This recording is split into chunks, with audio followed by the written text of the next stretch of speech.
Para sahabat, dulu tahun 2004 dengan lahirnya Undang-Undang Nomor 32 tahun 2004 itu sekretaris desa diangkat menjadi PNS. Di batang tubuh itu berisi bahwa sekretaris desa itu diisi oleh PNS karena pengalaman di banyak tempat itu kantor desa itu kosong, tidak ada yang ngurus. Tetapi di penjelasan itu sekdes yang ada yang memenuhi syarat itu secara bertahap diangkat menjadi pegawai negeri. Dan kemudian pada tahun 2007 muncul peraturan pemerintah yang proses pengangkatan itu.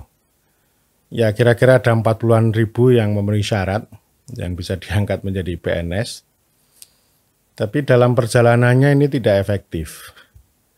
Tidak efektif dan kemudian pada waktu Undang-Undang Desa lahir itu tidak ada lagi kata sekretaris desa itu diisi dengan PNS. Dan kemudian sekdes yang PNS atau PNS yang sekdes itu bunyinya dikembalikan menjadi PNS. Dan karena itu sekarang memang ada sih yang sekdes yang masih PNS itu yang masih dimanfaatkan ya, istilahnya dimanfaatkan, tetapi umumnya itu sudah ditarik ke kantor-kantor lain ya oleh pemerintah kabupaten. Pada waktu itu menimbulkan iri ya, perangkat desa yang lain. Sekdes yang jadi PNS itu lalu menimbulkan kehadiran PPDI ya, Persatuan Perangkat Desa Seluruh Indonesia. Mereka memperjuangkan diangkat jadi PNS. Oke. Itu luar biasa perjuangannya, tetapi pemerintah dan DPR menolak. Atas tolakan itu kedua belah pihak itu menjanjikan untuk perbaikan kesejahteraan bagi perangkat desa. Yaitu secara pelan-pelan diperbaiki meskipun ya masih jauh dari harapan. Dan kemudian pada waktu kampanye presiden tahun 2014, Pak Jokowi pada waktu itu di Bandung sebenarnya menjanjikan juga untuk mengangkat jadi PNS itu. Itu yang terus-menerus ditagih oleh teman-teman perangkat desa, termasuk Mas Widi Hartono, Ketua DPN PPDI. Ya.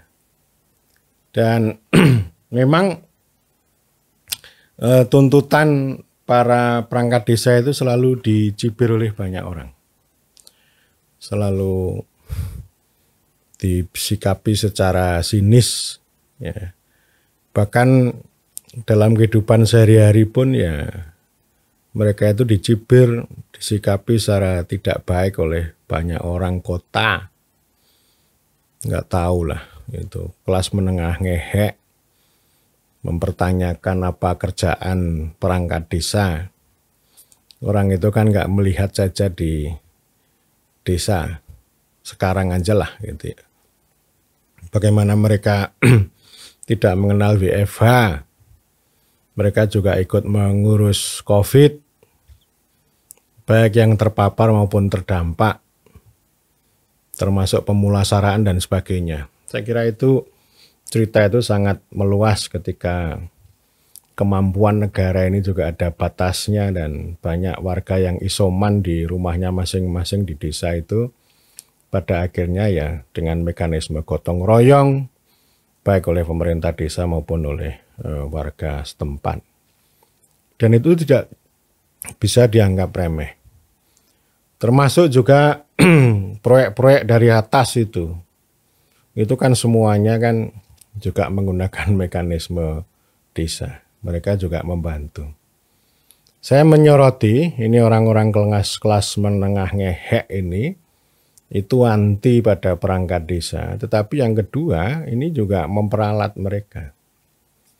Memperalat mereka entah itu untuk tadi ya mencapai gitu. Kalau ada susahnya seperti COVID ini lalu mereka diperalat, disuruh. Ya meskipun tidak disuruh ya mereka akan turun tangan karena itu sudah menjadi tradisi. Gotong royong, tradisi solidaritas itu sudah tertanam lama. Dan saya terus-menerus berkomunikasi dengan perangkat desa. Saya lebih suka menyebut pamong desa. Ya, pamong itu ya sejak dulu begitu, bahkan orang desa itu kalau menyebut mereka ya tetap sampai sekarang ya pamong. Di mata orang desa kata perangkat itu jarang diungkapkan. Hampir jarang ya. Paling tidak di Jawa lah ya. Selalu menyebut pamong desa karena memang punya makna itu mengemong, mengayomi, melindungi orang desa. Ya.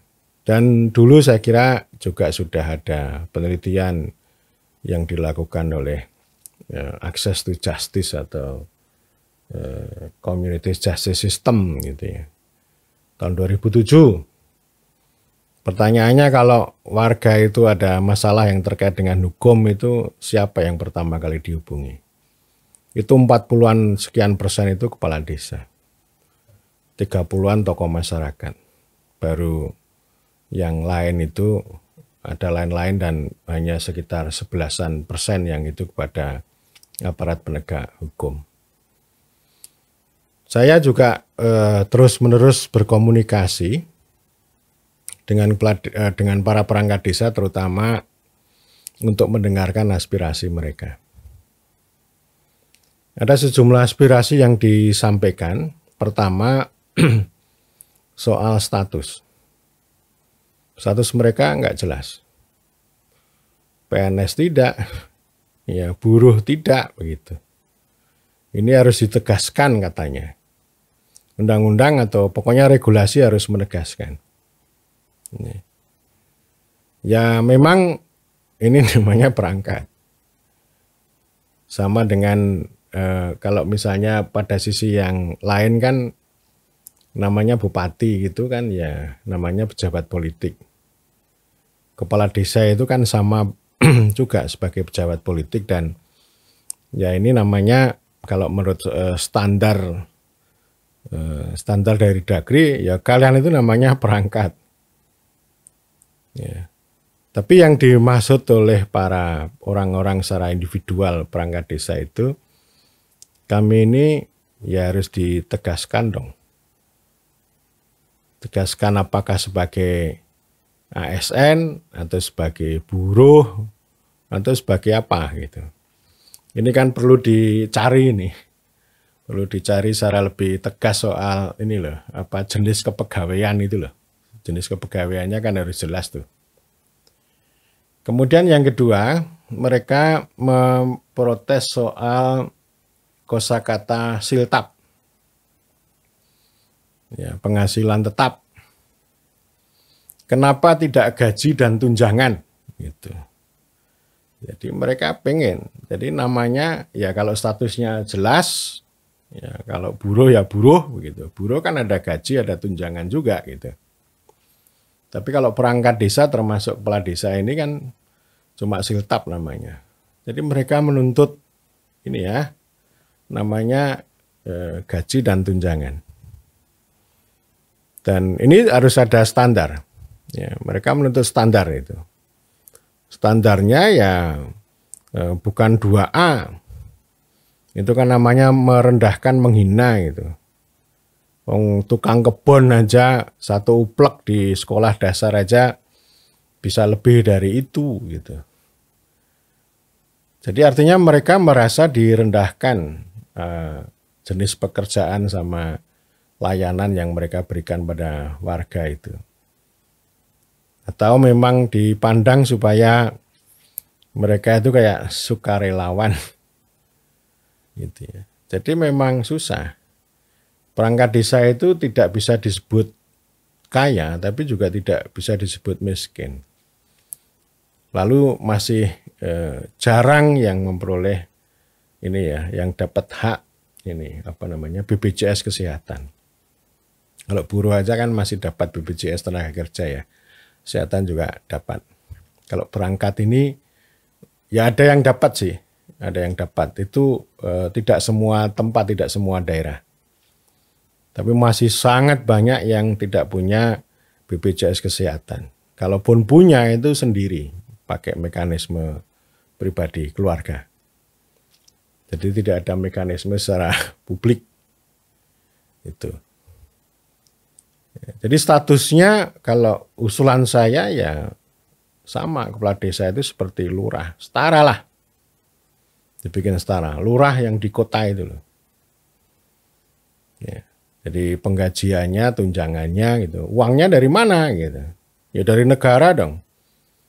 Gitu. Kalau nggak mau menggaji ya desa itu dibubarkan aja. Kalau mau dan berani membubarkan. Jadi ini kan konyol ini. Sering merendahkan, sering mengolok-olok, sering mencaci maki secara sinis, tetapi banyak ya mereka diperalat. Kepala desa dan perangkat desa itu diperalat entah itu sebagai kepanjangan tangan proyek, tugas-tugas administrasi. Kalau ada beban, ada masalah besar seperti COVID ini juga dilibatkan. Sehingga desa akan selalu mengatakan kami ini ujung tombak dan ujung tombok. Ya kalau orang tidak menyelami secara dekat, secara dalam ya pasti akan sinis. Hanya ngomong aja. Tapi omongan itu melakukan penindasan. Itu aspirasi kedua. Aspirasi yang ketiga, mereka itu juga butuh pembinaan. Kalau CPNS kan ada latsar ya, latihan dasar. Ya, ini banyak keluhan. Mereka begitu direkrut jadi sekdes, dilantik ya langsung suruh parab, suruh tanda tangan. Tapi belum tahu ini apa ini kan gitu. Ya antara materi yang diteskan dengan ketugasan kan nggak nyambung, nggak cocok. Ya berbeda gitu. Makanya kan harus melakukan penyesuaian. Pokoknya langsung jalan. Jadi tidak ada ini. Ya meskipun undang-undang melakukan perintah pembinaan ya kepada provinsi, pada kabupaten, tapi ini kan jarang dilakukan ya. Latsar itulah latihan dasar sekian hari untuk mengenal aspek pemerintahan, pembangunan, termasuk administrasi dadek bengeknya ini kan penting untuk dilakukan. Sehingga ini yang sering dilakukan adalah sporadis, entah itu melakukan bimbingan teknis dengan berbagai lembaga atau perguruan tinggi secara masif, secara instan, sehingga kurang. Di tengah perjalanan lalu mereka itu banyak dilatih, entah itu siskudes dengan cara membayar. Ya, satu orang berapa sekian itu. Ya artinya di situ aja. Jadi sepotong-sepotong ya. Tapi yang tadi yang latihan dasar yang aspek kedesaan, aspek pemerintahan, pembangunan dan sebagainya itu masih jauh. Mereka butuh itu, aspirasi itu. Kemudian yang keempat ini kalau DIY ini ada unsur staff ya. Kalau perangkat desa ini kan dibagi sekretariat yang dipimpin oleh sekdes, kemudian juga ada KUR yang teknis gitu ya, ada seksi, kemudian yang ketiga kewilayahan, dusun gitu. Lalu peraturan menteri tidak mengenal ada kata staf, di DIY lalu gonjang-ganjing. Ya, padahal sekian tahun lamanya ya mereka itu sebagai staf itu menjadi bagian dari perangkat desa. Ya punya siltap, punya hak tanah lungguh atau tanah bengkok. Tapi karena gara-gara Permendagri yang tidak mengakui mereka sebagai perangkat desa, akhirnya para staf itu berstatus sebagai tenaga kontrak. Ya, itu di DIY.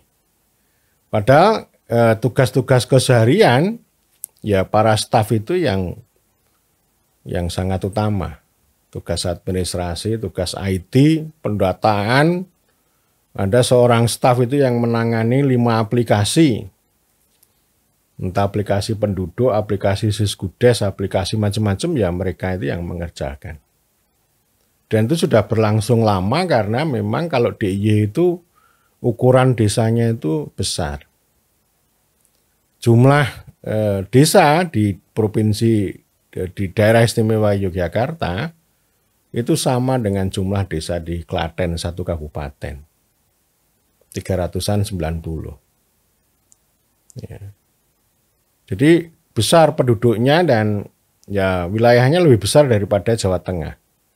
Bahkan kalau dibanding dengan Purworejo misalnya, itu jumlah desanya lebih banyak Purworejo, tapi kecil-kecil. Jumlah kepala keluarganya masih banyak yang hanya ratusan. Kalau DIY besar, ya.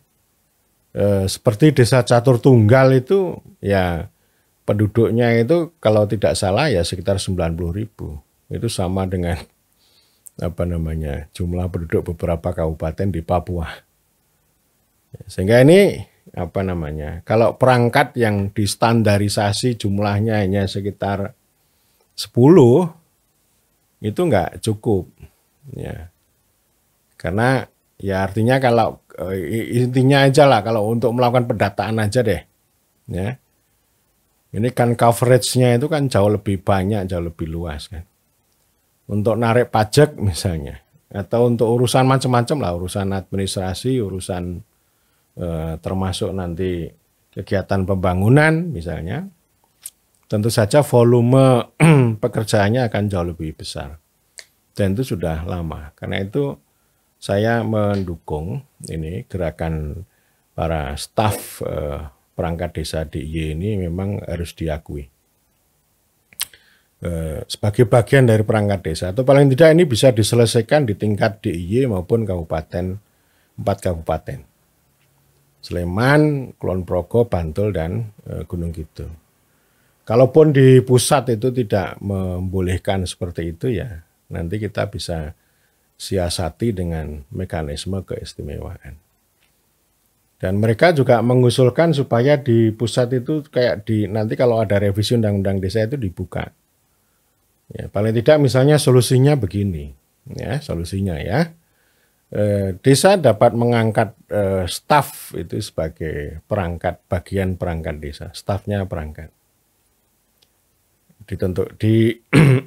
Diangkat sesuai dengan kebutuhan lokal.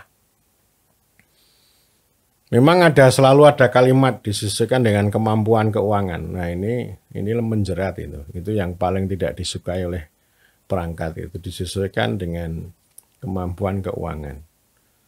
Ada keuangannya itu kan nggak diberi banyak.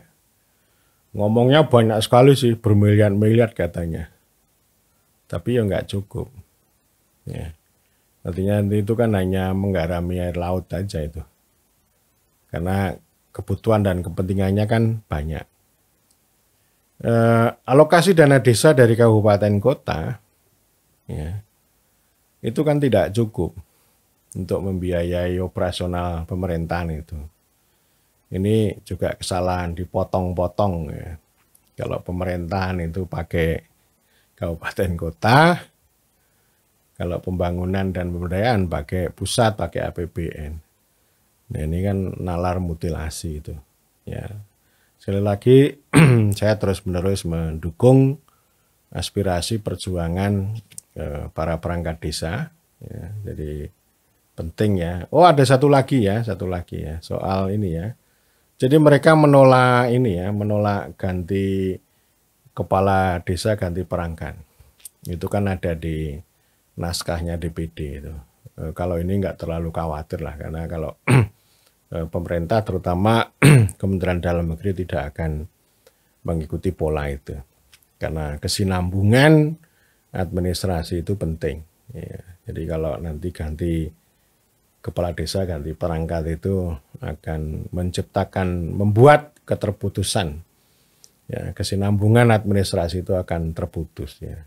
Jadi repot kan kalau kepala desanya ganti, sekdesnya ganti misalnya, nanti datanya akan dibawa sekdes yang sudah tidak menjabat itu.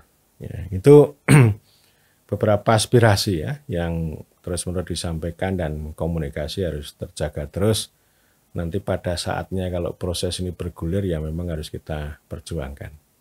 Saya mendukung saudara-saudara dan teman